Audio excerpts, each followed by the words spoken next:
नमस्कार दोस्तों, स्वागत है आपके अपने ही चैनल मास्टरमाइंड पे।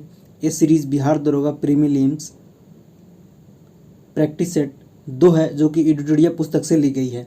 पहला क्वेश्चन आपके स्क्रीन पे है। कहा जा रहा है, किस अखबार यानी कि पत्रिका ने वर्नाकुलर प्रेस एक्ट का समर्थन किया था?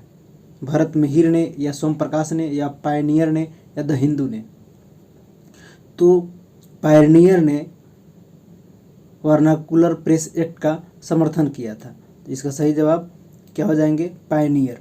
वर्नाकुलर प्रेस एक्ट जो 1878 ईस्वी में लॉर्ड लिटन के शासनकाल में पारित किया गया था, इस एक्ट को पायनियर पत्रिका ने समर्थन किया था और इस एक्ट को लॉर्ड रिपन के शासनकाल में निरस्त भी किया गया था। तो ध्यान रखेंगे।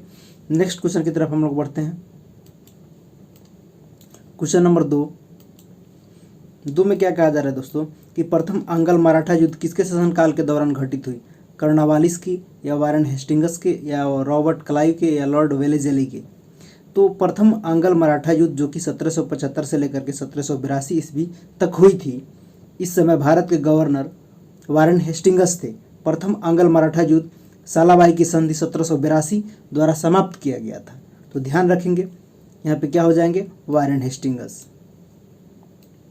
नेक्स्ट क्वेश्चन की तरफ बढ़ा जाए। क्वेश्चन नंबर 3 को देखेंगे। 3 में क्या कहा जा रहा है मित्रों कि उस्ताद मंसूर किसके दरबार में प्रमुख जो है चित्रकार थे? अकबर के, या बाबर के, या जहांगीर के, या शाहजहां के? तो जहांगीर के शासनकाल में मुगल चित्रकला बहुत जो है चरम उत्कर्ष पर था। इसके दरबार में रहने वाले प्रमुख जो चित्रकार थे, उस्ताद मंसूर, आगा राजा और अबुल हसन और मोहम्मद नासिर थे। तो यही पूछा जा रहा है कि प्रमुख चित्रकार कौन थे? तो बताएंगे जहांगीर। ये जहांगीर के दरबार में रहते थे। नेक्स्ट क्वेश्चन की तरफ बढ़ा जाए। क्वेश्चन नंबर 4 को देखेंगे। 4 में क्या कहा जा रहा है साथियों कि द्वैतवाद सिद्धांत जो है के प्रतिपादक कौन थे? शंकराचार्य, या माधवाचार्य, या रामानुजाचार्य, या निम्बकाचार्य? तो द्वैत सिद्धांत के प्रतिपादक जो माधवाचार्य थे, ये ब्राह्मण संप्रदाय के जो है अनुयायी थे। कुछ जो है सिद्धांत एवं उसके प्रतिपादन जो है, द्वैतवाद पूछेगा तो निम्बकाचार्य, द्वैतवाद पूछेगा तो, लेकिन यहाँ पे सिर्फ द्वैत है, द्वैतवाद है तो माधवाचार्य होगा। ध्यान रखेंगे, यहाँ पे क्या हो जाएगा? माधवाचार्य। लेकिन वही द्वैतवाद पूछेगा तो निम्बकाचार्य होगा। विशिष्ट द्वैतवाद पूछेगा तो रामानुजाचार्य होगा, और अद्वैतवाद पूछेगा तो शंकराचार्य होगा। नेक्स्ट क्वेश्चन की तरफ बढ़ा जाए। क्वेश्चन नंबर 5 को देखेंगे। 5 में क्या कहा जा रहा है साथियों कि दीवान ए कोही विभाग की स्थापना किस शासक ने की थी? मोहम्मद बिन तुगलक ने की थी, या बलबन के द्वारा किया गया था, या अलाउद्दीन खिलजी के द्वारा, या फिरोज शाह तुगलक के द्वारा? तो दीवान ए कोही जो है मुख्यतः एक कृषि विभाग था, जिसकी स्थापना मोहम्मद बिन तुगलक ने की थी। मोहम्मद बिन तुगलक को स्वप्नशील, पागल तथा रक्त पिपासु के नाम से भी संबोधित किया गया है। किसको? तो मोहम्मद बिन तुगलक को। यहाँ पे क्या हो जाएंगे सही जवाब? Mohammad bin Tughlaq, option number 1। Next question जो कि चंदावर से है। कहा जा रहा है कि चंदावर का युद्ध कब हुआ था? बताएंगे आप लोग, बहुत इजी क्वेश्चन। 1191, या 1192, या 1193, 1194? तो चंदावर का युद्ध जो है 1194 में गोरी तथा जयचंद के बीच हुआ था, जिसमें गोरी की विजय हुई थी। ध्यान रखेंगे कब? तो 1194 में, ऑप्शन नंबर डी। और तराइन का प्रथम युद्ध पूछे तो 1191 में, और 1192 में क्या चीज़? तराइन के द्वितीय युद्ध, जिसमें गोरी विजय हुआ था। लेकिन यहाँ पे चंदावर पूछा जा रहा है तो 1194। आगे बढ़ेंगे। क्वेश्चन नंबर 7 को देखेंगे। 7 में क्या कहा जा रहा है साथियों जो कि लोहार वंश से है कि लोहार वंश का संस्थापक निम्न में से कौन था? पुष्यवर्मन जी थे, या संग्राम राज थे, या गोविंद चंद्र थे, या कोई नहीं? तो उत्पल वंश के बाद जो है कश्मीर पर लोहार वंश का शासन हुआ। लोहार वंश का संस्थापक संग्राम राज था। संग्राम राज के बाद अनंत इस वंश का जो है राजा बना। लेकिन यहाँ पे पूछा जा रहा है लोहार वंश का जो है संस्थापक कौन थे? तो संग्राम राज, ऑप्शन नंबर बी, संग्राम राज। नेक्स्ट क्वेश्चन देखेंगे हम लोग। क्वेश्चन नंबर 8 जो कि आपके स्क्रीन पे। कहा जा रहा है किस विद्वान ने बिंदुसार को 16 राज्यों का विजेता बताया था? अमरनाथ ने, या तारकनाथ ने, या तारानाथ ने, या विलियम जोन्स ने? तो बिंदुसार जो है चंद्रगुप्त मौर्य का उत्तराधिकारी हुआ, जो 298 ईसा पूर्व मगध कि गद्दी पर बैठा बिंदुसार को अमित्रघात के उपनाम से भी जाना जाता है। ध्यान रखेंगे किसको, तो बिंदुसार को। और जो है तारानाथ ने बिंदुसार को 16 राज्यों का विजेता बताया था। यही तारानाथ 16 राज्यों का विजेता बताया था किसको, बिंदुसार को। नेक्स्ट क्वेश्चन की तरफ हम लोग बढ़ेंगे। क्वेश्चन नंबर 9 को देखेंगे। 9 में क्या कहा जा रहा है साथियों कि बृहदेश्वर मंदिर कहाँ स्थित है, बताएंगे। कांचीपुरम में या तंजौर में या एलोरा में या मानेखेट में। तो बृहदेश्वर मंदिर का निर्माण चोल शासक राज प्रथम ने किया था। यह जो है कहाँ स्थित है, बताएंगे। तंजौर में स्थित है बृहदेश्वर मंदिर। यहाँ पे बृहदेश्वर होगा, मिस प्रिंट कर दिया गया है। नेक्स्ट क्वेश्चन की तरफ हम लोग बढ़ेंगे। क्वेश्चन नंबर 10 को देखेंगे जो कि बौद्ध धर्म से है। कहा जा रहा है किस बौद्ध संगीति में बौद्ध धर्म 2 भागों में विभाजित हुआ था, प्रथम, द्वितीय, तृतीय या चतुर्थ संगीति में। तो चतुर्थ जब संगीति का आयोजन कहाँ हुआ, कुंडलवन यानी कि कश्मीर में। इस समय संगीति में बौद्ध धर्म 2 भागों में बट गया था। कौन कौन, हीनयान और महायान में। इस संगति की अध्यक्षता जो है वसुमित्र ने किया था। ध्यान रखेंगे। तो यहाँ पे इसका सही जवाब क्या हो जाएंगे, चतुर्थ। नेक्स्ट क्वेश्चन की तरफ बढ़ा जाए। क्वेश्चन नंबर 11 कहा जा रहा है कि जैन धर्म के तीसरे तीर्थकर का प्रतीक चिन्ह क्या था, सांड, हाथी या हिरण या घोड़ा। तो जैन धर्म के संस्थापक कौन है, तो ऋषभदेव जी है। इस धर्म में जो है कुल 24 तीर्थकर हुए, जिसमें महावीर जो है अंतिम तीर्थकर थे। जैन धर्म के तीसरे तीर्थकर संभवनाथ थे, जिसके प्रतीक चिन्ह क्या थे, तो घोड़ा थे। नेक्स्ट क्वेश्चन की तरफ बढ़ा जाए। क्वेश्चन नंबर 12 को देखेंगे। 12 में क्या कहा जा रहा है मित्रों कि निम्नलिखित में से कौन सा वेद कन्याओं की जन्म की निंदा करता है। कौन सा वेद है, ऋग्वेद है या सामवेद है या यजुर्वेद है या अथर्ववेद है, कौन सा वेद है। तो अथर्ववेद में जो है कन्याओं के जन्म की निंदा करता है। इस वेद में रोग निवारण, तंत्र मंत्र, जादू टोना इत्यादि का वर्णन मिलता है। इस वेद में सावधता समिति की प्रजातियों के 2 पुत्रियों कहा गया है। तो अथर्ववेद में जो है कन्याओं के जन्म की निंदा किया गया है। नेक्स्ट क्वेश्चन नंबर 13 को देखेंगे। 13 में क्या कहा जा रहा है साथियों कि सर्वप्रथम भारत पर होने वाले हुन आक्रमण की जानकारी किससे प्राप्त होता है, भीतरी स्तंभलेख से या हाथी गुम्फा अभिलेख से या मंदसौर अभिलेख से या एहलोल अभिलेख से। तो भारत पर होने वाले हुन आक्रमण की जानकारी सर्वप्रथम भीतरी स्तंभलेख से जानकारी प्राप्त होती है। किससे, तो भीतरी स्तंभलेख से प्राप्त होता है। इस स्तंभलेख का संबंध स्कंदगुप्त से, अगर संबंध पूछेगा तो स्कंदगुप्त। तो सही जवाब ऑप्शन नंबर 1 हो जाएंगे। नेक्स्ट क्वेश्चन की तरफ बढ़ा जाए। क्वेश्चन नंबर 14 में क्या कहा जा रहा है साथियों कि वैदिक काल में जीवन भर अविवाहित रहने वाले महिला को क्या कहा जाता था, कुट्टिनी कहा जाता था या शाश्वत कहा जाता था या अमाजु कहा जाता था या विषपति कहा जाता था। तो वैदिक काल में जीवन भर जो है अविवाहित रहने वाले महिला को अमाजु कहा जाता था। वैदिक सभ्यता एक ग्रामीण सभ्यता थी, ध्यान रखेंगे। तो क्या कहा जाता था, अमाजु कहा जाता था। नेक्स्ट क्वेश्चन नंबर 15 को देखेंगे। 15 में क्या कहा जा रहा है साथियों, किस ग्रह का विशिष्ट गुण उसके चुंबकीय क्षेत्र का होना है, मंगल का है या बुध का है या शुक्र का है या शनि का है। तो बुध सबसे छोटा ग्रह है, ध्यान रखेंगे। बुध जो है आपका ही सबसे छोटा ग्रह है, जिसका कोई उपग्रह नहीं है। यह सूर्य से सबसे नज़दीक का ग्रह है। इसका सबसे विशिष्ट गुण चुंबकीय क्षेत्र का होना है। तो यहाँ पे सही जवाब क्या हो जाएंगे, बुध। नेक्स्ट क्वेश्चन देखेंगे हम लोग। क्वेश्चन नंबर 16 जो कि आपके स्क्रीन पे कहा जा रहा है कि भूमध्य सागर का प्रकाश स्तंभ किस ज्वालामुखी को कहा जाता है, कोलिमा ज्वालामुखी को या एटना ज्वालामुखी को या फ्यूजियामा ज्वालामुखी को या स्ट्रम्बोली ज्वालामुखी को। तो बताएंगे किस ज्वालामुखी को कहा जाता है।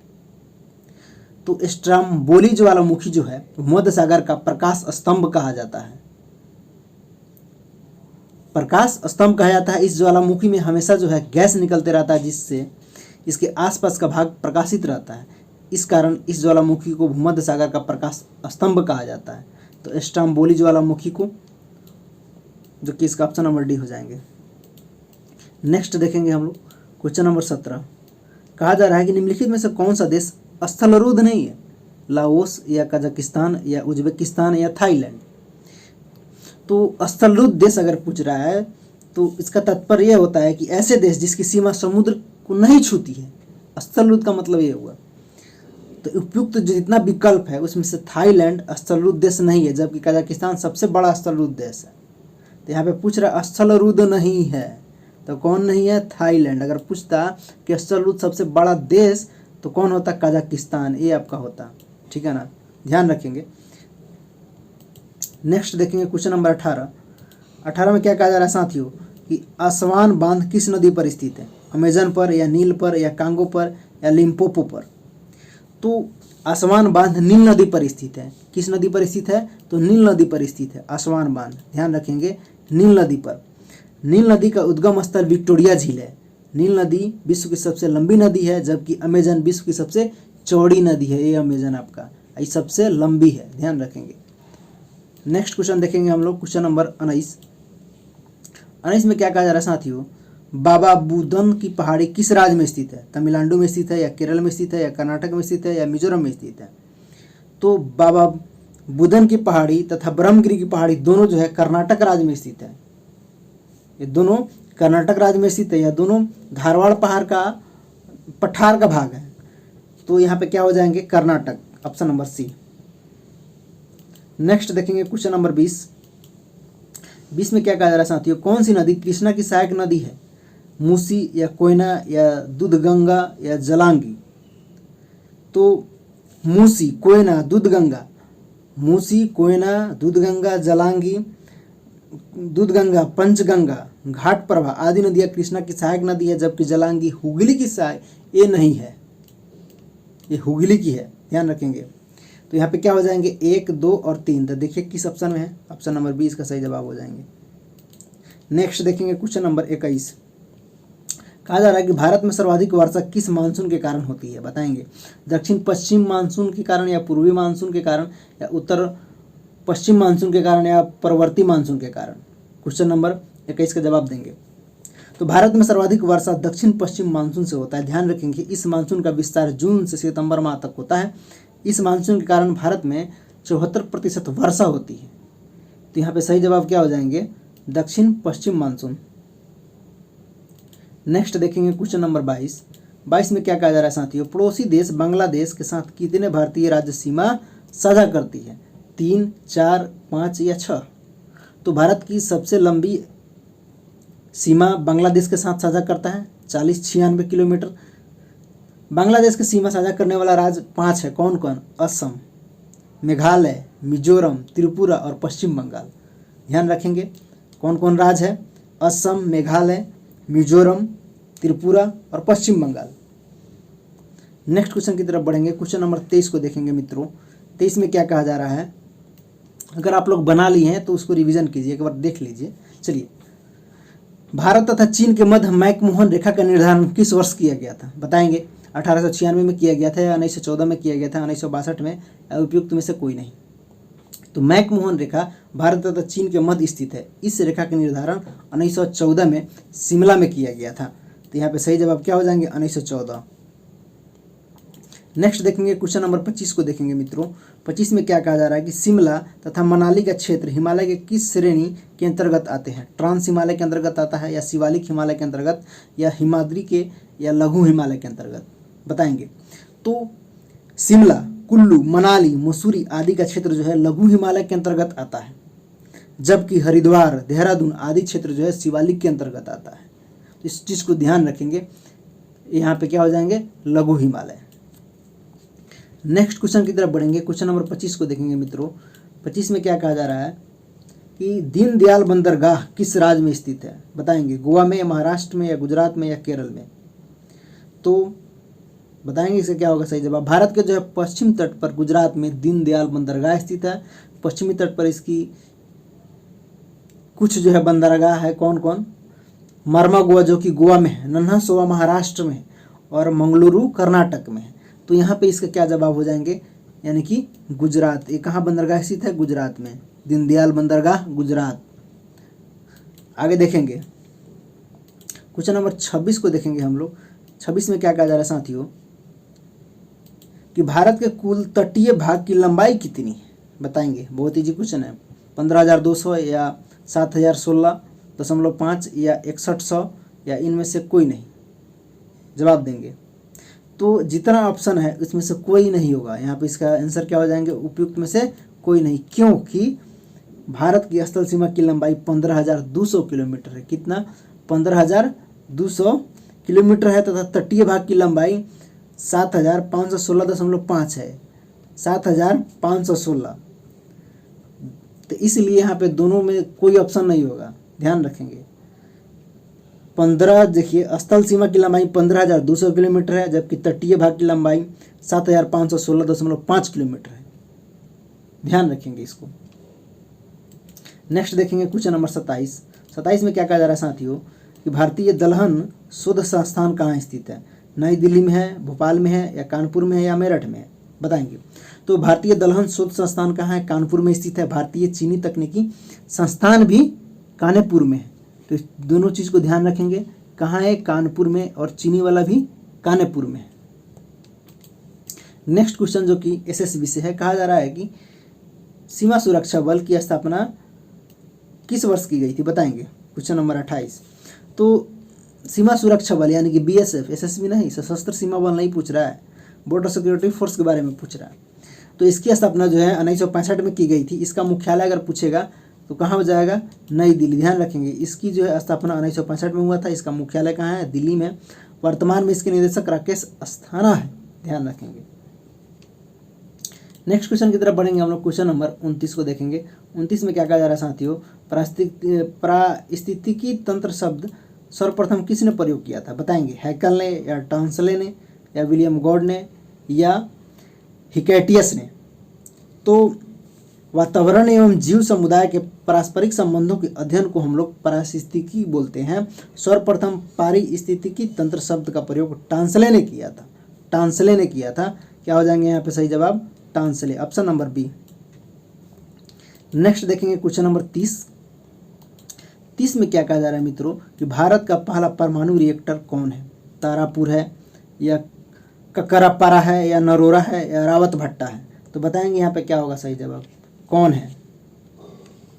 तो भारत का पहला परमाणु रिएक्टर तारापुर कहाँ है, महाराष्ट्र में पड़ता है, ध्यान रखेंगे। इसकी स्थापना 1972 में किया गया था। इसकी क्षमता लगभग 2 गुने 160 मेगावाट है। और रावत भट्टा कहाँ है, राजस्थान में, ध्यान रखेंगे। रावत भट्टा कहाँ है, राजस्थान में है। नरोरा कहाँ है, बताएंगे, उत्तर प्रदेश में नरोरा है। और काकापारा कहाँ है, गुजरात में है, ठीक है ना। और कागा पूछेगा तो कर्नाटक में, कल्पक्कम पूछेगा तो तमिलनाडु में। लेकिन यहाँ पे पूछा जा रहा है ए कि भारत का पहला परमाणु रिएक्टर कौन है, तो तारापुर है, जो कि महाराष्ट्र में है। इसकी स्थापना 1972 में की गई थी, ध्यान रखेंगे। नेक्स्ट क्वेश्चन देखेंगे हम लोग। क्वेश्चन नंबर 31 को देखेंगे मित्रों। 31 में क्या कहा जा रहा है कि राजा जी बतावा लोगन, राजा जी राष्ट्रीय उद्यान किस राज्य में अवस्थित है, बताएंगे। हिमाचल प्रदेश में, या उत्तर प्रदेश में, या उत्तराखंड में, या केरल में। तो राजा जी राष्ट्रीय उद्यान की स्थापना 1983 में की गई थी। कब की गई थी, 1983 में की गई थी। यह उत्तराखंड में स्थित है। इसका निर्माण जो है मुख्य बाघों के संरक्षण हेतु किया गया था। अगर जिम कार्बेट का पूछेगा 1936 में, नंदा देवी का पूछेगा तो 1982 में, गंगोत्री राष्ट्रीय उद्यान पूछेगा तो 1989 में। तो ध्यान रखेंगे, ए राजा जी यहाँ पे पूछा जा रहा है। तो राजा जी कहाँ है, उत्तराखंड में है, ध्यान रखेंगे। इंपॉर्टेंट क्वेश्चन है। इसकी स्थापना 1983 में।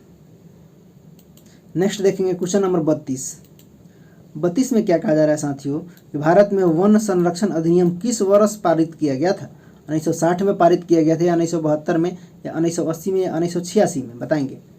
तो भारत में वन जो है संरक्षण अधिनियम को 1980 में पारित किया गया था। तथा पर्यावरण संरक्षण अधिनियम को, अगर अधिनियम पूछे पर्यावरण संरक्षण अधिनियम, तो 1986 में पारित किया गया था। ध्यान रखेंगे, इंपॉर्टेंट क्वेश्चन है ये सब दोनों। भारत में वानिकी दिवस अगर पूछेगा तो 21 मार्च को मनाया जाता है, जबकि पर्यावरण दिवस पूछेगा तो 5 जून को मनाया जाता है। तो यहाँ पे इसका सही जवाब क्या हो जाएंगे, ऑप्शन नंबर सी, यानी कि 1980। क्यों, भारत में वन संरक्षण अधिनियम पूछ रहा है, पर्यावरण संरक्षण अधिनियम पूछता तो 1986 होता। नेक्स्ट देखेंगे हम लोग क्वेश्चन नंबर 33 को देखेंगे मित्रों। 33 में क्या कहा जा रहा है कि खाद्य एवं कृषि संगठन का मुख्यालय कहाँ स्थित है। रोम में है, या द हेग में है, या जिनेवा में है, या पेरिस में है। तो खाद्य एवं कृषि संगठन का मुख्यालय कहाँ है? तो रोम में है। रोम कहाँ है? इटली में है चेला। कहाँ? इटली में। इसकी स्थापना 1946 ईस्वी में किया गया था। अंतर्राष्ट्रीय कृषि विकास अगर कोष पूछे तो इसका मुख्यालय भी रोम में है। तो ध्यान रखेंगे, इस क्वेश्चन का सही जवाब क्या हो जाएंगे? रोम। नेक्स्ट क्वेश्चन देखेंगे हम लोग, क्वेश्चन नंबर 34। 34 को देखते हैं। 34 में क्या कहा जा रहा है कि राजनीति की रपटीले राहें, राजनीति की रपटीले राहें पुस्तक के लेखक कौन है?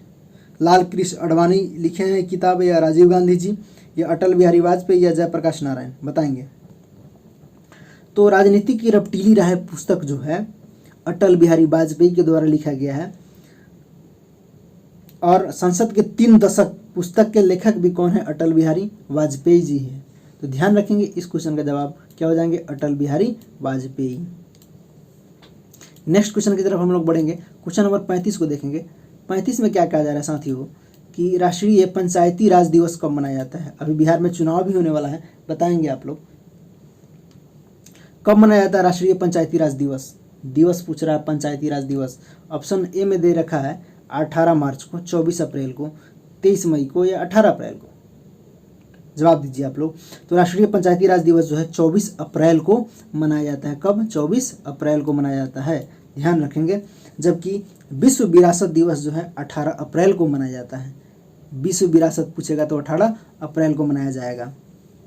नेक्स्ट क्वेश्चन की तरफ हम लोग बढ़ते हैं। क्वेश्चन नंबर 36 को देखेंगे। 36 में क्या कहा जा रहा है साथियों कि राष्ट्रीय खाद्य सुरक्षा अधिनियम 2013 के अंतर्गत चावल के मूल्य प्रति किलोग्राम कितना निर्धारित किया गया है? 4 रुपये प्रति किलोग्राम, या 3 रुपये प्रति किलोग्राम, या 2 रुपये प्रति किलोग्राम, या 1 रुपये प्रति किलोग्राम? तो राष्ट्रीय खाद्य सुरक्षा अधिनियम 2013 में यह पारित किया गया कि प्रत्येक परिवार को 35 किलोग्राम अनाज प्रति माह दिया जाएगा। कितना? 35 किलोग्राम और प्रति माह दिया जाएगा, जिसमें चावल 3 रुपये और गेहूँ 2 रुपये किलो और मोटा अनाज 1 रुपये किलो दिया जाएगा। लेकिन यहाँ पे पूछा जा रहा है कि चावल, तो चावल का बताएंगे 3 रुपये किलो मिलेगा। अगर वहीं पूछता क्या चीज़, गेहूँ, तो 2 रुपये किलो। मोटा अनाज पूछता था 1 रुपये।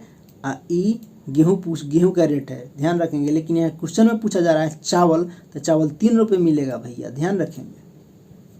नेक्स्ट क्वेश्चन की तरफ बढ़ा जाए। क्वेश्चन नंबर हम लोग अब 37 को देखेंगे।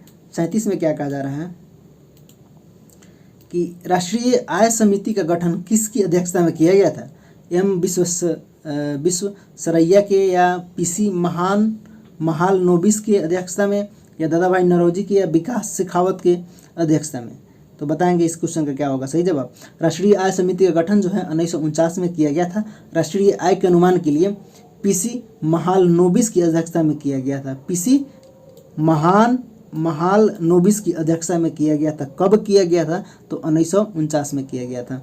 नेक्स्ट क्वेश्चन की तरफ बढ़ा जाए। क्वेश्चन नंबर 38 को देखेंगे। 38 में क्या कहा जा रहा है साथियों कि मानव विकास सूचकांक में के अंतर्गत निम्नलिखित में से किस विषय को सम्मिलित नहीं किया जाता है? जनसंख्या को नहीं किया जाता है, या शिक्षा को, या प्रति व्यक्ति आय को, या जीवन प्रत्याशा को? तो मानव विकास सूचकांक जो है प्रतिवर्ष संयुक्त राष्ट्र विकास कार्यक्रम यानी कि UNDP के द्वारा प्रकाशित किए जाते हैं। इस सूचकांक के अंतर्गत मुख्य 3 विषयों को शामिल किया जाता है। कौन कौन? पहला जीवन प्रत्याशा, दूसरा शिक्षा, और तीसरा प्रति व्यक्ति आय। प्रति व्यक्ति आय, ध्यान रखेंगे। जो शामिल नहीं किया जाएगा वो जनसंख्या, जिसको शामिल नहीं किया जाएगा, लेकिन इस तीनों को जो है शामिल किया जाएगा, ध्यान रखेंगे। नेक्स्ट क्वेश्चन की तरफ बढ़ा जाए। क्वेश्चन नंबर 39 को देखेंगे हम लोग। 39 में क्या कहा जा रहा है कि सामुदायिक विकास कार्यक्रम की शुरुआत किस पंचवर्षीय योजना के दौरान की गई थी? प्रथम पंचवर्षीय योजना के दौरान, या द्वितीय पंचवर्षीय योजना के दौरान, या तृतीय पंचवर्षीय योजना के दौरान, या चतुर्थ पंचवर्षीय योजना के दौरान? तो बताएंगे। सामुदायिक विकास कार्यक्रम की शुरुआत जो है प्रथम पंचवर्षीय योजना के अंतर्गत 1952 में किया गया था। प्रथम जो है पंचवर्षीय योजना का कार्यकाल 1951 से लेकर के 56 तक माना जाता है। यह जो है हैरोल्ड डोमर मॉडल पर आधारित है। मॉडल पूछेगा तो हैरोल्ड डोमर। यहाँ पे इसका सही जवाब क्या हो जाएंगे? प्रथम पंचवर्षीय योजना। नेक्स्ट क्वेश्चन की तरफ बढ़ा जाए। क्वेश्चन नंबर 40 को देखेंगे हम लोग।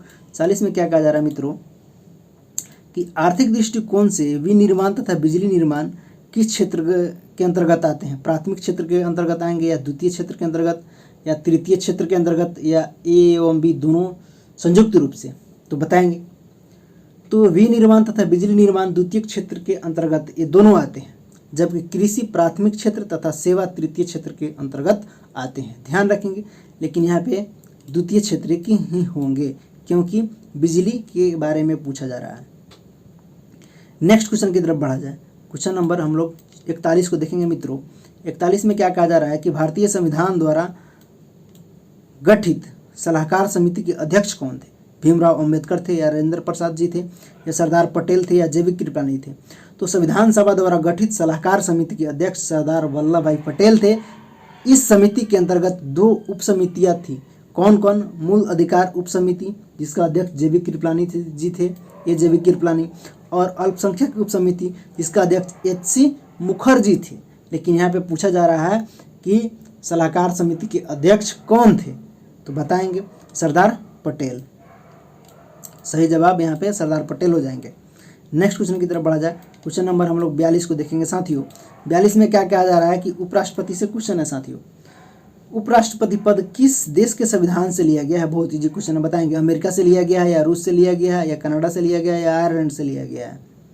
तो भारतीय संविधान में उपराष्ट्रपति पद का अमेरिका के संविधान से लिया गया है एवं राष्ट्रपति पर महाभियोग भी अमेरिका के संविधान से ही लिया गया है। तो ध्यान रखेंगे यहाँ पे क्या होगा? सही जवाब अमेरिका। नेक्स्ट क्वेश्चन की तरफ अब हम लोग बढ़ेंगे। क्वेश्चन नंबर 43 को देखेंगे। 43 में क्या कहा जा रहा है मित्रों? विधायकों तथा सांसदों द्वारा ली जाने वाली शपथ या प्रतिज्ञा का प्रारूप किस अनुसूची में वर्णित है? दूसरी अनुसूची में या तीसरी अनुसूची में या चौथी अनुसूची में या छठी अनुसूची में?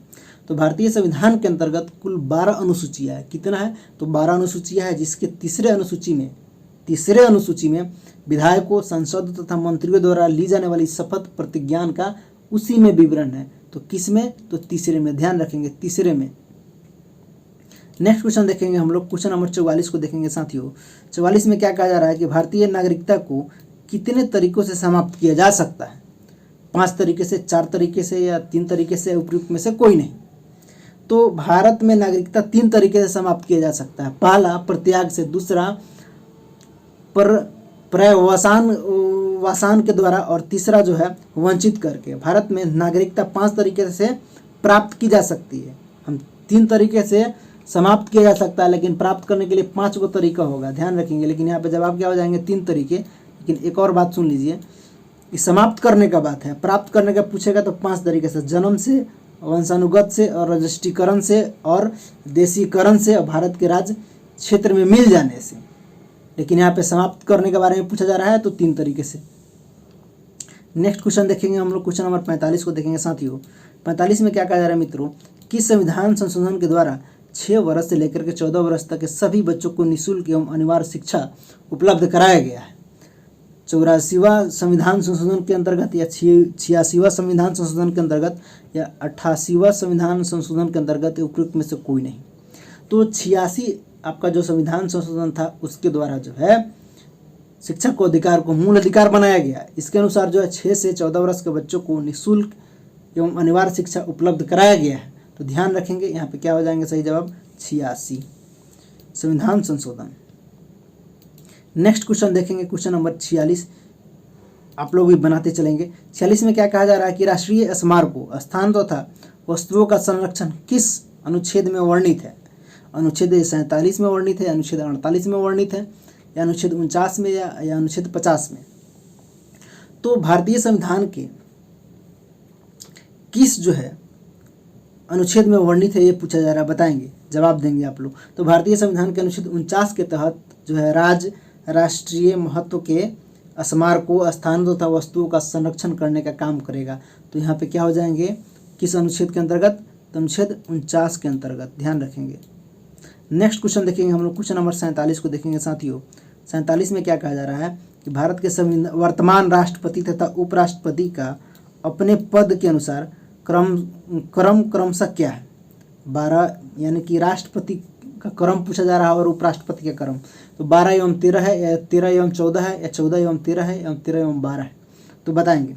तो वर्तमान समय में भारत के राष्ट्रपति रामनाथ कोविंद जी है, जिनका क्रमशः जो है 14वां है। ध्यान रखेंगे, क्रम क्या है उनका? 14वां है राष्ट्रपति का।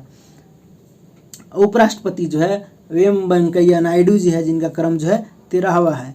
तो तो यहाँ पे क्या हो जाएंगे सही जवाब ऑप्शन नंबर सी, यानी कि 14 एवं 13। नेक्स्ट क्वेश्चन देखेंगे हम लोग, क्वेश्चन नंबर 48 को देखेंगे साथियों।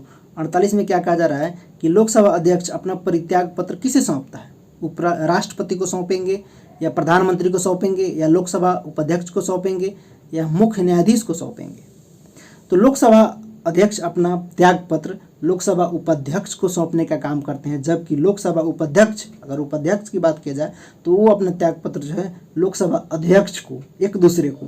वर्तमान में 17वें लोकसभा के अध्यक्ष कौन है? ओम बिरला जी हैं। तो ध्यान रखेंगे इस क्वेश्चन का क्या सही जवाब हो जाएगा।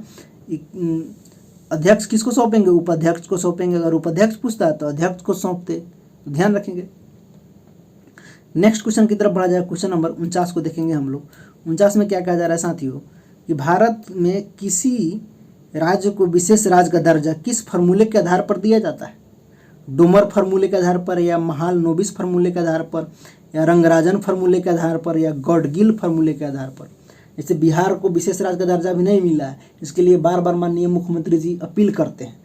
तो यही पूछा जा रहा है किसी भी राज्य को विशेष राज्य का दर्जा किस फार्मूले के आधार पर दिया जाता है, वो फार्मूला क्या है, कैरेक्टेरिया क्या है? तो भारत में किसी भी राज्य को विशेष राज्य का दर्जा गॉडगिल जो फार्मूला है इसी के आधार पर दिया जाता है।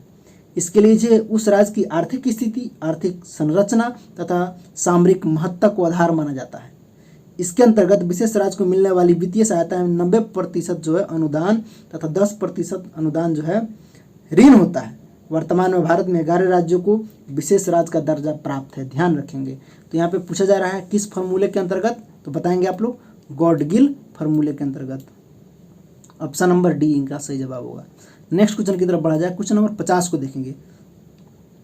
50 में क्या कहा जा रहा है मित्रों कि संघ लोक सेवा आयोग के अध्यक्ष का कार्यकाल कितने वर्षों का होता है? बहुत अच्छा क्वेश्चन है। 4 वर्ष का, या 5 वर्ष का, या 6 वर्ष का? यूपीएससी का पूछ रहा है, तो बताएंगे। तो संघ लोक सेवा आयोग के अध्यक्ष का जो है कार्यकाल 6 वर्ष और 65 वर्ष की उम्र तक होता है। वर्तमान समय में इसके अध्यक्ष प्रदीप कुमार जोशी जी हैं, ध्यान रखेंगे। तो क्या हो जाएगा इसका सही जवाब, बताएंगे आप लोग। ऑप्शन नंबर सी, यानी कि 6 वर्ष। नेक्स्ट क्वेश्चन, क्वेश्चन नंबर 51 को देखेंगे। 51 में क्या कहा जा रहा है साथियों, पंचायती राज संबंधी प्रमुख समितियों में किसका मिलान गलत है? अब देखना है कि भाई किसका मिलान गलत है। तो पहला क्वेश्चन जो है कहा जा रहा है बलवंत राय मेहता समिति 1957, एकदम में सही है, इसमें कोई दिक्कत नहीं है। दूसरा अशोक मेहता 1977, ये भी सही है। तीसरा JV राव 1985, ये भी सही है। चौथा जो है LM सिंघवी 1988, ये गलत है, क्योंकि जो है ये कब हुआ था? 1986 में हुआ था, जबकि यहाँ पे दे रहा है 1988, ये गलत है, ध्यान रखेंगे, ये गलत है। जबकि इसका सही जवाब ऑप्शन नंबर डी पूछा जा रहा है कि डी ही होगा, क्योंकि कहा जा रहा है गलत कौन है, तो गलत तो यही है, क्योंकि इसका 1986 में था।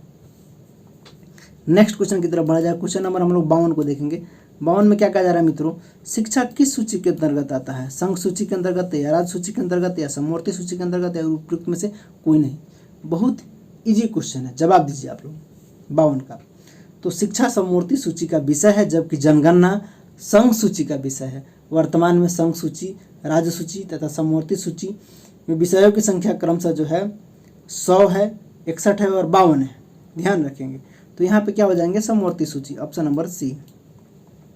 नेक्स्ट देखेंगे मित्रों, कहा जा रहा है चीन की राष्ट्रीय खेल क्या है, बताएंगे। अभी चीन की राष्ट्रीय खेल क्या है? तीरंदाजी है, या टेबल टेनिस है, या जूडो है, या वॉलीबॉल है? तो चीन का राष्ट्रीय खेल टेनिस है, ध्यान रखेंगे, क्या है?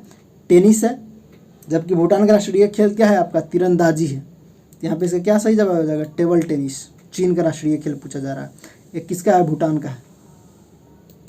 नेक्स्ट देखेंगे, क्वेश्चन नंबर 54 को देखेंगे। कहा जा रहा है कि 54 में भारत ने ओलंपिक में पहली बार स्वर्ण पदक कब जीता था? 1900 में जीता था, या 1924 में जीता था, या 1928 में, या 1986 में? तो बताएंगे। भारत ने जो है ओलंपिक में पहली बार 1928 में हॉकी में जीता था, या ओलंपिक एम्स्टर्डम में आयोजित किया गया था तब? कब हो जाएगा यहाँ पे सही जवाब? 1928। अभी भी इस साल भी स्वर्ण पदक भारत जीत करके लाया है, ध्यान रखेंगे। नेक्स्ट क्वेश्चन नंबर हम लोग 55 को देखेंगे। 55 में क्या कहा जा रहा है मित्रों, वर्ष 2021 में कुल कितने नागरिकों को पद्म पुरस्कार दिया गया? 106 नागरिकों को दिया गया, या 113 नागरिकों को दिया गया, या 119 नागरिकों को दिया गया, 121 नागरिकों को दिया गया। तो बताएंगे वर्ष 2021 में जो है टोटल 119 नागरिकों को पद्म पुरस्कार प्रदान किया गया, जिसमें 7 आदमी को पद्म विभूषण, 10 आदमी को पद्म भूषण और 102 आदमी को पद्म श्री से नवाजा गया था। और टोटल पूछ रहा है चला, तो यहाँ पे क्या हो जाएगा 119। नेक्स्ट देखेंगे क्वेश्चन नंबर 56 को देखेंगे साथियों।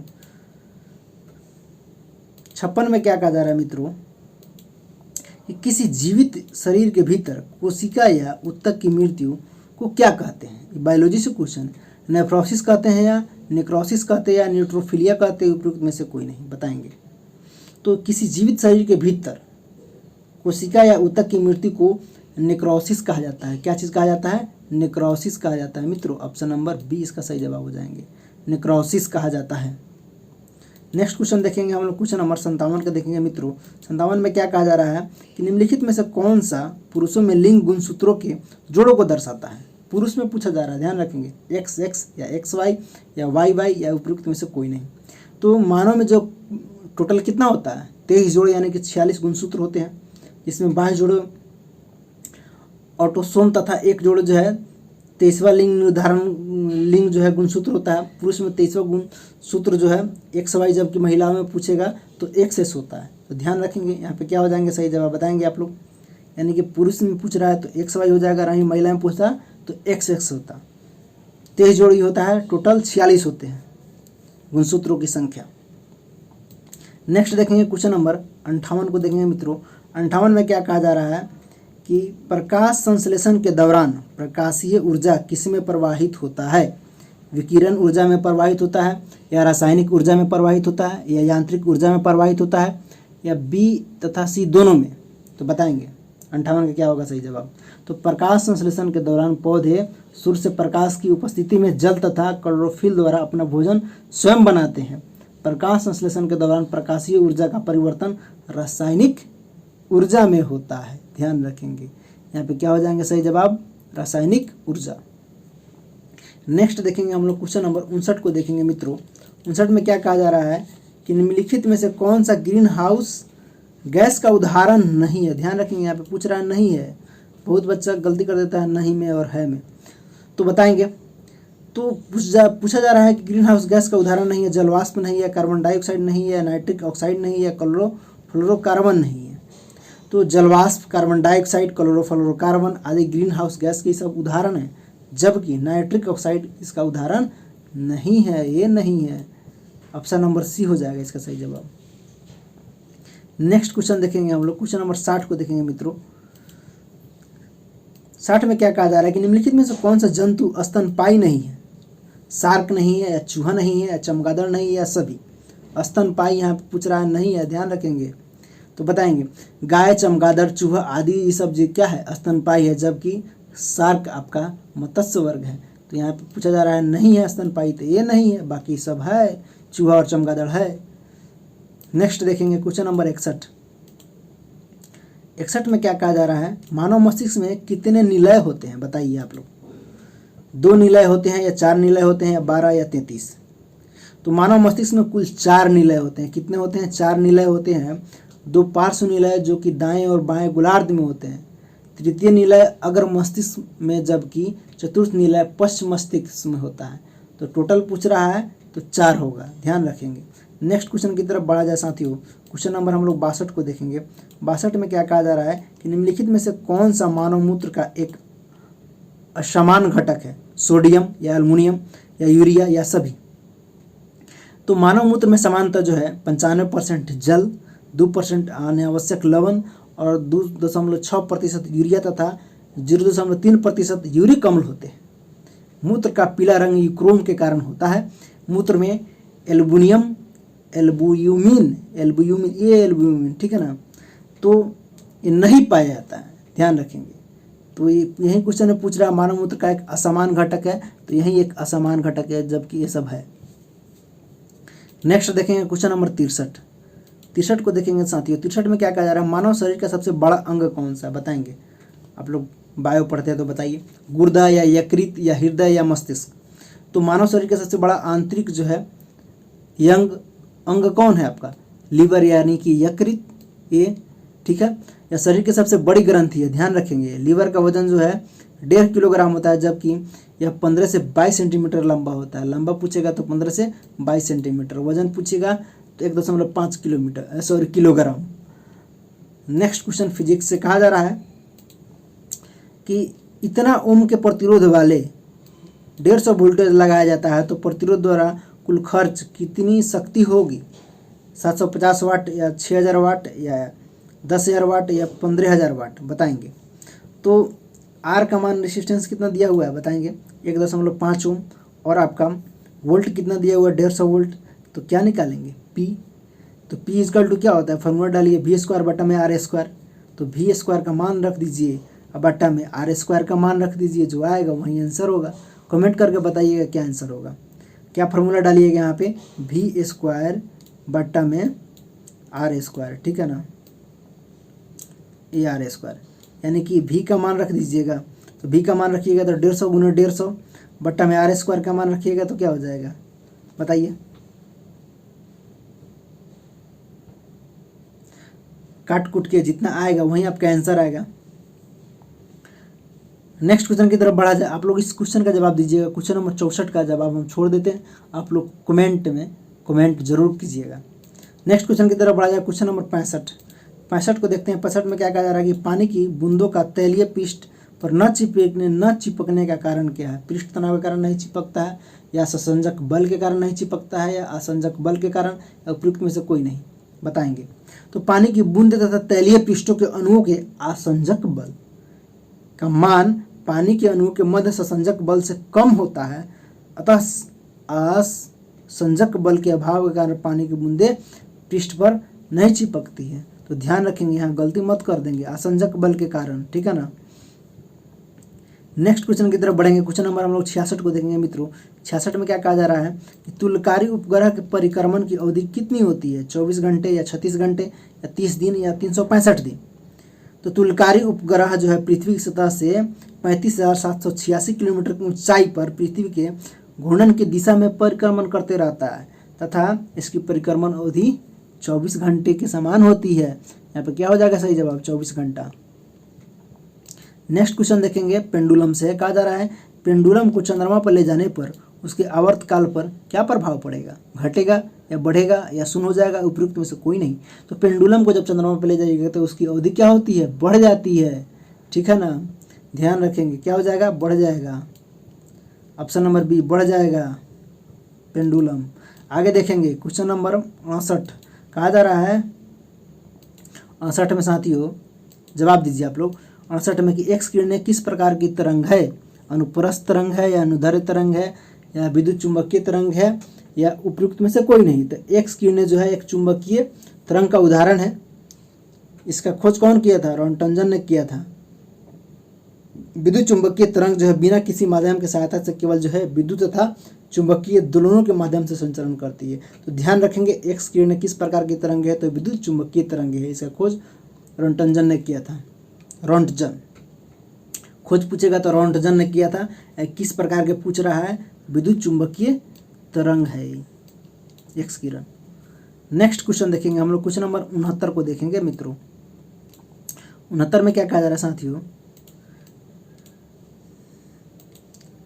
जब किसी वस्तु को दो समानांतर समतल दर्पण के बीच रखा जाता है तो बने हुए प्रतिबिंब की संख्या कितनी होगी?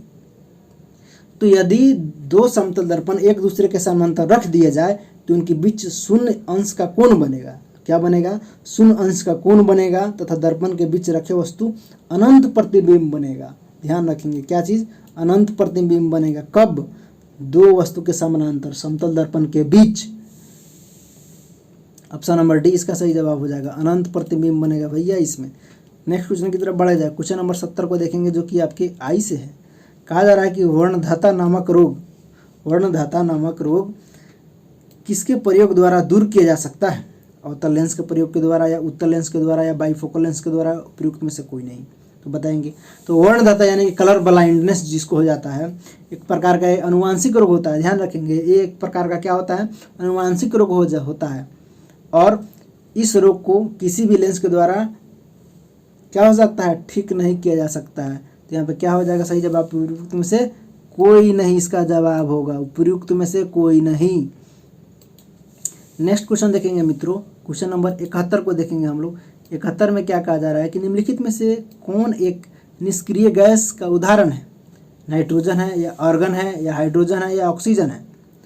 तो आर्गन एक प्रकार का अक्रिय गैस का उदाहरण है। अक्रिय गैस वे है जो समानांतर रासायनिक अभिक्रिया में भाग नहीं लेते हैं। अक्रिय गैस उसको बोलते हैं जो रासायनिक अभिक्रिया में भाग नहीं लेते हैं, अर्थात ये अधिकांश तत्वों तथा पदार्थों से क्रिया नहीं करते हैं। तो यहाँ पे पूछा जा रहा है निष्क्रिय गैस कौन है? तो निष्क्रिय गैस आपका आर्गन होगा, ध्यान रखेंगे। नेक्स्ट क्वेश्चन देखेंगे, क्वेश्चन नंबर 72 को देखेंगे। 72 में क्या कहा जा रहा है मित्रों? आतिशबाजी में हरा रंग किसके कारण दिखाई पड़ता है? बताएंगे हरा रंग किसके कारण दिखाई पड़ेगा जब पटाखा वड़ाका पूरा आते हैं? तो आतिशबाजी में हरा रंग बेरियम क्लोराइड के लवण के कारण होता है। आतिशबाजी के दौरान दिखाई देने वाले अन्य रंग लाल जो है स्ट्रोंशियम के कारण, नीला रंग कॉपर के कारण और सिल्वर रंग एल्युमिनियम के कारण दिखाई देता है। लेकिन इसमें पूछा जा रहा है हरा रंग, तो हरा रंग किसके कारण दिखाई देगा? बताएंगे तो बेरियम के कारण, ठीक है ना, बेरियम क्लोराइड लवण होता है इसके कारण। ऑप्शन नंबर सी इसका सही जवाब हो जाएगा। नेक्स्ट क्वेश्चन की तरफ बढ़ा जाए, क्वेश्चन नंबर 73 को देखेंगे मित्रों। 73 में क्या कहा जा रहा है कि निम्नलिखित में से किसे विलयन भी कहा जाता है? यौगिक को या समांगी मिश्रण को या विसमांगी मिश्रण को या सस्पेंशन को? तो समांगी मिश्रण को विलयन भी कहा जाता है। किसको समांगी मिश्रण को विलयन भी कहा जाता है? इसके कणों को हम अपनी आंखों से नहीं देख सकते हैं। जैसे नमक और पानी एक प्रकार का आपका समांगी मिश्रण है, ध्यान रखेंगे। इसे विलयन भी कहते हैं। किसको? समांगी मिश्रण को हम लोग विलयन भी कहते हैं। ऑप्शन नंबर 20 का सही जवाब। नेक्स्ट देखेंगे क्वेश्चन नंबर 74। कहा जा रहा है कि एल्युमिनियम को किस विधि के द्वारा शुद्ध किया जा सकता है? आसवन विधि के द्वारा, ऑक्सीकरण विधि के द्वारा या विद्युत अपघटन के द्वारा? उपयुक्त में से कोई नहीं। तो बताएंगे एल्युमिनियम का शोधन जो है विद्युत अपघटन के द्वारा होता है। विद्युत अपघटन के द्वारा होता है। बॉक्साइड और कोरंडम, क्रोलाइट आदि एल्युमिनियम के प्रमुख अयस्क है। तो यहाँ पे क्या हो जाएंगे? विद्युत अपघटन। नेक्स्ट क्वेश्चन की तरफ बढ़ा जाए, क्वेश्चन नंबर 75 जो कि आपके स्क्रीन पे कहा जा रहा है कि निम्नलिखित में से कौन सा वायु प्रदूषण को मॉनिटर करता है? शैवाल मॉनिटर करता है भैया, या बैक्टीरिया, या लाइकेन, या कवक? तो लाइकेन वास्तव में दो पूर्णतः भिन्न भिन्न वनस्पतियों से बना एक क्या है? पादप है। इन वनस्पतियों में एक शैवाल तथा दूसरा कवक है और इस दोनों में इतना निकटतम सहचर होता है कि इसे बना लाइकेन एक ही पौधा प्रतीत होता है।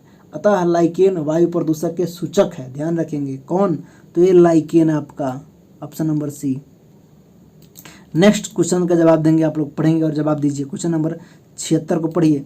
76 में क्या कहा जा रहा है? Turn around India 2020 summer mounting past legacy पुस्तक के लेखक कौन है? आरपी गुप्ता या सुधा प्रभु या आर कौशिक या प्रेम सिक्का? तो लोगों में आर्थिक जागरूकता को बढ़ाने के उद्देश्य से आरपी गुप्ता के द्वारा इस पुस्तक को लिखा गया था। किसके लिए? आर्थिक जागरूकता को बढ़ावा देने के लिए। तो यहाँ पे क्या हो जाएगा सही जवाब? आरपी गुप्ता जी। नेक्स्ट देखेंगे क्वेश्चन नंबर हम लोग 77 को देखेंगे। 77 में क्या कहा जा रहा है कि हाल ही में किस राज्य में नॉलेज मिशन नामक एक जो है डिजिटल प्लेटफॉर्म को लॉन्च किया गया है? मणिपुर में, केरल में, या बिहार में, या महाराष्ट्र में? तो जवाब देंगे। तो इस मिशन में के माध्यम से नौकरी के लिए जितना इच्छुक बेरोजगार सब रहेगा, युवाओं को रोजगार प्राप्त करने के अलावा ज्ञान को बढ़ाने की सुविधा मिलेगी। तो किस राज्य में शुरू किया गया है? तो ये नॉलेज मिशन केरल में शुरू किया गया है, ऑप्शन बी यानी कि केरल। नेक्स्ट देखेंगे क्वेश्चन नंबर 78 को देखेंगे। 78 में क्या कहा जा रहा है मित्रों? क्वेश्चन नंबर 78 को देखेंगे। 78 में क्या कहा जा रहा है कि ओलंपिक टिकट पाने वाली पहली भारतीय तलवारबाज कौन बनी है? बाला देवी बनी है, रेणु देवी बनी है, या भवानी देवी बनी है, पूजा देवी बनी है? बहुत अच्छा क्वेश्चन है, जवाब देंगे आप लोग। तो तमिलनाडु के रहने वाली भवानी देवी जो है ओलंपिक में भाग लेने वाली पहली महिला तलवारबाज बन गई है। इन्हें टोक्यो ओलंपिक के लिए क्वालिफाई किया गया है।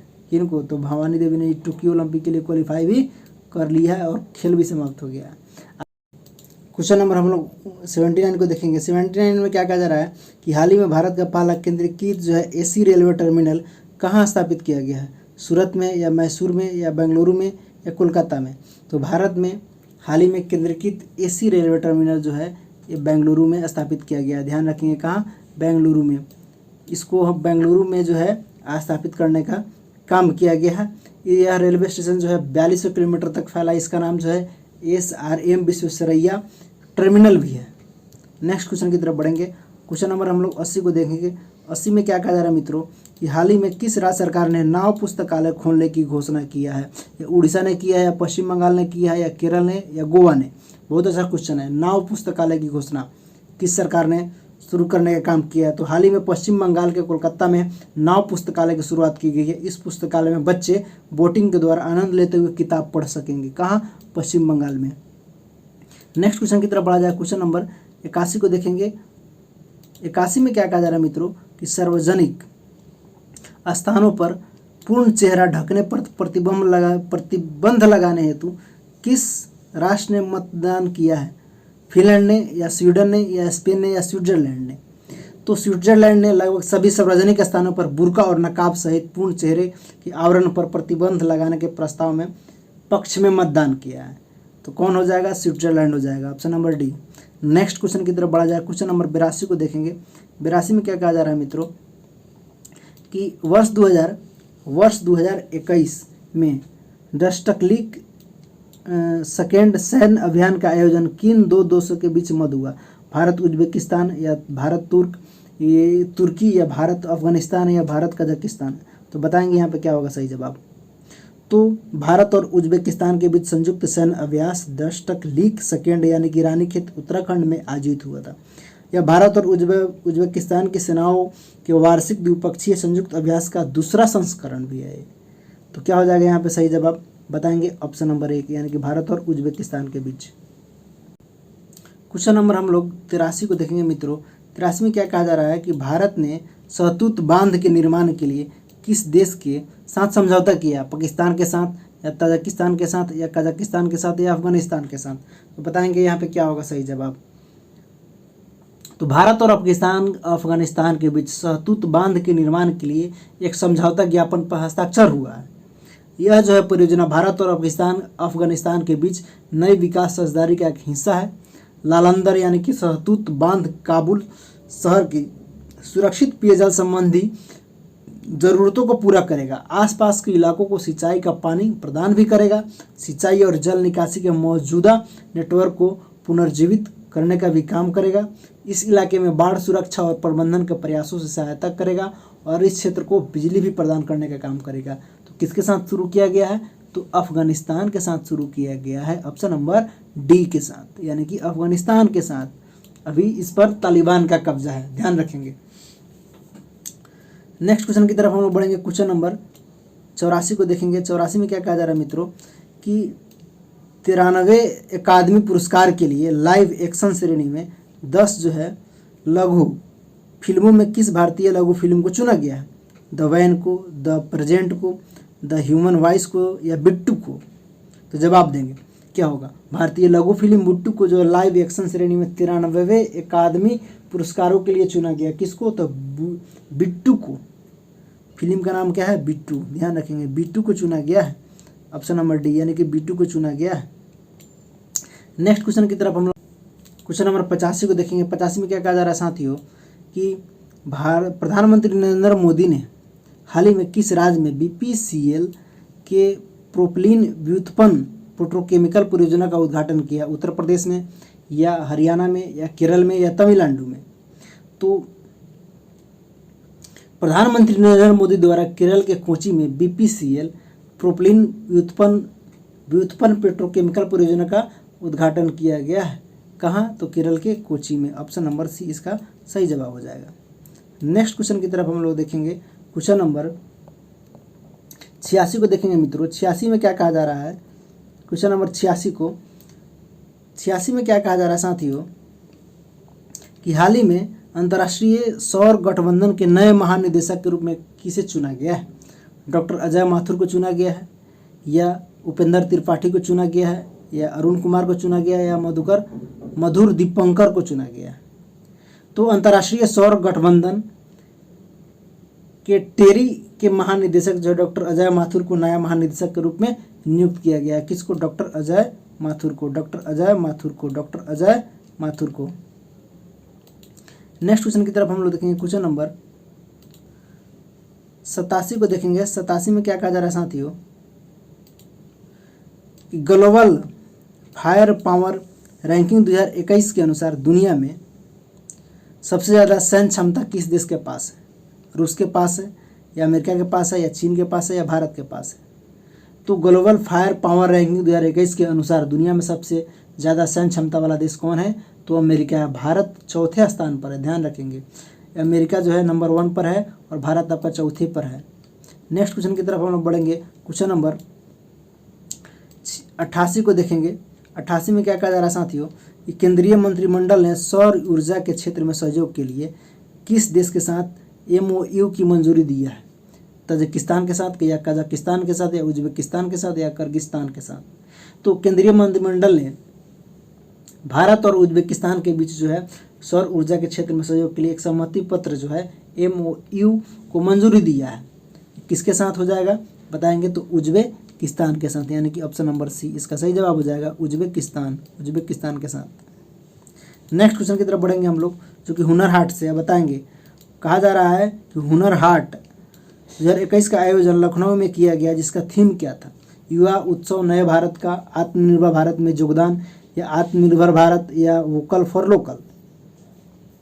तो हुनर हाट 2021 का आयोजन लखनऊ में किया गया। इसका जो थीम था वोकल फॉर लोकल था, यानी कि ऑप्शन नंबर डी इसका सही जवाब हो जाएगा, vocal for local.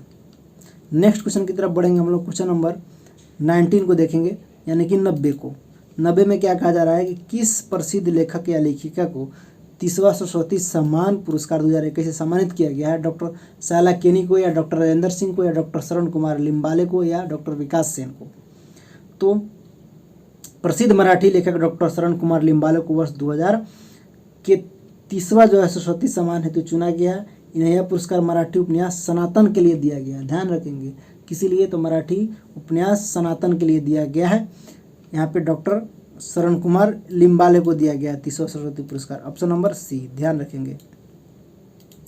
Next question की तरफ बढ़ेंगे हम लोग। क्वेश्चन नंबर 91 को देखेंगे। 91 में क्या कहा जा रहा है साथियों? कोविड-19 से है।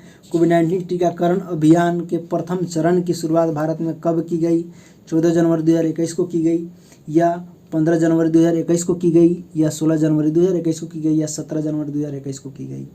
तो भारत में टीकाकरण का पहले चरण की शुरुआत 16 जनवरी 2021 को किया गया था। कब? 16 जनवरी 2021 को, 16 जनवरी 2021 को। नेक्स्ट क्वेश्चन की तरफ बढ़ेंगे मित्रों। क्वेश्चन नंबर हम लोग 92 को देखेंगे। 92 में क्या कहा जा रहा है कि निम्नलिखित में से कौन सा देश G7 2021 की मेज़बानी करेगा? अमेरिका करेगा, या सऊदी अरब करेगा, या भारत करेगा, या ब्रिटेन करेगा? तो 47वें जी शिखर सम्मेलन का आयोजन जो ब्रिटेन द्वारा जून 2021 में किया जाएगा और किया गया। कब? तो ब्रिटेन के द्वारा। नेक्स्ट क्वेश्चन की तरफ बढ़ेंगे हम लोग। क्वेश्चन नंबर 93 को देखेंगे। 93 में क्या कहा जा रहा है मित्रों? 93 में कहा जा रहा है कि ई ज्ञान मित्र ऐप किस केंद्र शासित प्रदेश के द्वारा जारी किया गया है? दादर और नगर हवेली एवं दमन द्वीप के द्वारा, अंडमान निकोबार द्वीप समूह के द्वारा, जम्मू कश्मीर और लद्दाख के द्वारा, या लक्षद्वीप के द्वारा? तो केंद्र शासित प्रदेश दादर और नगर हवेली और दमन दीव ने ऑनलाइन शिक्षा के लिए ई ज्ञान मित्र मोबाइल ऐप लॉन्च करने का काम शुरू किया है, दादर नगर हवेली एवं दमन दीव के द्वारा। नेक्स्ट क्वेश्चन की तरफ बढ़ा जाए। क्वेश्चन नंबर हम लोग 94 को देखेंगे मित्रों। 94 में क्या कहा जा रहा है साथियों कि जलवायु परिवर्तन प्रदर्शन सूचकांक 2021 में भारत का स्थान क्या रहा है? 5वां, 6ठा, 10वां, या 12वां? तो बताएंगे। यह सूचकांक जर्मन आवाज संस्था द्वारा जारी किया जाता है, जिसमें जो भारत का स्थान 10वां रहा है। ध्यान रखेंगे, 10वां स्थान रहा है भारत का। इस सूचकांक में पहले, दूसरे तथा तीसरे पर कोई देश नहीं है, क्योंकि कोई देश इसके मापदंड को पूरा नहीं कर पा रहा था। अतः चौथे स्थान पर कौन है? आपका स्वीडन है। ध्यान रखेंगे, इंपॉर्टेंट क्वेश्चन है। ये जो है इसका मापदंड पूरा नहीं कर रहा था, इसीलिए ना पहला है इसका किसी देश का स्थान, न दूसरा, न तीसरा, चौथा पर आपका स्वीडन है, और आपका भारत 10वां पर है। ध्यान रखेंगे जलवायु सूचकांक में। नेक्स्ट क्वेश्चन की तरफ बढ़ा जाए। क्वेश्चन नंबर 95 को देखेंगे। 95 में केंद्रीय बजट से है, बताएंगे आप लोग। कहा जा रहा है केंद्रीय बजट 2021-22 के अनुसार भारत में कितने नए सैनिक स्कूल खुले जाने की घोषणा की गई है, बताएंगे। तो केंद्रीय बजट 2021 के अनुसार 100 सैनिक जो है स्कूल खोलने की घोषणा किया गया है। कितना? 100 सैनिक स्कूल खुल जाएगा। अब सैनिक स्कूल में लड़कियों भी पढ़ेगी, ध्यान रखेंगे। पहले लड़का का ही एडमिशन होता था, अब दोनों का होगा। नेक्स्ट क्वेश्चन की तरफ बढ़ा जाए। क्वेश्चन नंबर 96 को देखेंगे। 96 में क्या कहा जा रहा है? 50 और 100 के बीच सभी अभाज्य संख्याओं का योग ज्ञात करें। 50 और 100 के बीच मैथ से क्वेश्चन है, बताएंगे। तो 50 और 100 के बीच अभाज्य संख्या का योग जो है जोड़ दीजिएगा। 53 आपका हो जाएगा, 59 हो जाएगा, 61 हो जाएगा, 67 हो जाएगा, 71 हो जाएगा, 73 हो जाएगा, 79 होगा, 83 होगा, 89 होगा, 97 होगा। सबको जोड़ दीजिएगा, वहीं आपका आंसर आएगा। आप लोग खुद कमेंट करके बताइएगा जोड़ के। नेक्स्ट क्वेश्चन की तरफ बढ़ा जाए। क्वेश्चन नंबर 97 को देखेंगे। 97 में क्या कहा जा रहा है साथियों कि एक विद्यार्थी को एक संख्या से 3 से गुना करने के लिए कहा गया, गलती से उस ससुरा ने क्या कर दिया कि उस संख्या को 3 से भाग कर दिया। इस प्रकार यह उत्तर सही उत्तर से 72 कम अंक प्राप्त हुआ, तो संख्या ज्ञात कीजिए। तो मान लीजिएगा उस संख्या 1 से, इसको भी आप लोग बना दीजिएगा, ये भी इजी क्वेश्चन है। नेक्स्ट क्वेश्चन की तरफ बढ़ा जाए। क्वेश्चन नंबर 98, ये भी मैथमेटिक्स से है। देखिए क्या कहा जा रहा है। कहा जा रहा है कि एक कार्यालय में 68% जो है कर्मचारी चाय पीते हैं, 38% कॉफ़ी पीते हैं। यदि प्रत्येक कर्मचारी चाय अथवा कॉफ़ी अवश्य पीता तो 24 कर्मचारी चाय तथा कॉफ़ी दोनों पीते, तो कार्यालय में कुल कितने कर्मचारी थे? तो वेन डायग्राम से इसको बना सकते हैं आप, या परसेंटेज भी बना सकते हैं। जिस तरह उस तरह आप बनाइए और जवाब दीजिएगा। ये भी इजी क्वेश्चन है, छोड़ देते हैं आप लोगों के लिए। नेक्स्ट देखिए, ये भी उसी से है, मैथमेटिक्स से है। कहा जा रहा है कि ए ने 76,000 की पूंजी लगाकर एक व्यापार आरंभ किया। कुछ समय बाद बी ने इतना रुपये लगाकर 45,000 रुपये लगाकर इस व्यापार में साझेदार हो गया, यानी कि पार्टनरशिप हो गया। यदि वर्ष के अंत में इनका लाभ 2.1 अनुपात में बांटा गया तो व्यापार आरंभ होने के कितने बाद बी साझेदार बना। अब देखिए, ये भी जो है बताना है आपको कितने माह इसका निकालना है, 4 माह या 8 माह या 9 माह। तो क्या कीजिएगा, ए की पूंजी गुने ए का समय बट्टा में बी की पूंजी गुने बी का समय, तो जो ए का लाभ होगा फिर निकालिएगा तो बी का लाभ होगा। यानी कि ए की पूंजी गुने ए का समय, इसको निकालिएगा वो ए का लाभ होगा। बी के पूंजी गुने बी का समय, वो निकालिएगा बी का लाभ होगा। दोनों को बट्टा में कर दीजिएगा तो वहीं आपका आंसर आएगा। इसको भी आप लोग बनाइएगा। आज का लास्ट क्वेश्चन जो कि मैथमेटिक्स से, चलिए इसको देखते हैं हम लोग। कहा जा रहा है कि 132 मीटर तथा 148 मीटर लंबी 2 रेलगाड़ियाँ विपरीत दिशा में, ध्यान रखेंगे यहाँ पे पूछा जा रहा है, कहा जा रहा है विपरीत दिशा में क्रमशः 30 किलोमीटर प्रति घंटा तथा 42 किलोमीटर प्रति घंटा की चाल से चल रही है, तो एक दूसरे को कितने समय में पार कर लेगा। तो रेलगाड़ी की कुल लंबाई क्या हो जाएगा, 132 प्लस 148 जोड़िएगा तो कितना हो जाएगा आपका 280 मीटर। और इसका चाल निकालिएगा तो क्या हो जाएगा 30 प्लस 42, इसको जो मीटर प्रति सेकंड में बदलिए 5/18 से गुना कर दीजिए तो आपका मीटर प्रति सेकंड हो जाएगा।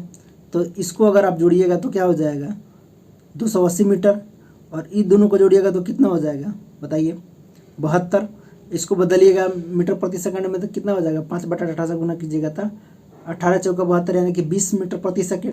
तो समय बराबर बताइए दूरी बट्टा में चाल, तो 280 बट्टा में 20 कीजिएगा तो क्या हो जाएगा 14, यानी कि 14 सेकंड। यानी कि इसका सही जवाब ऑप्शन नंबर बी यानी कि 14 सेकंड हो जाएंगे।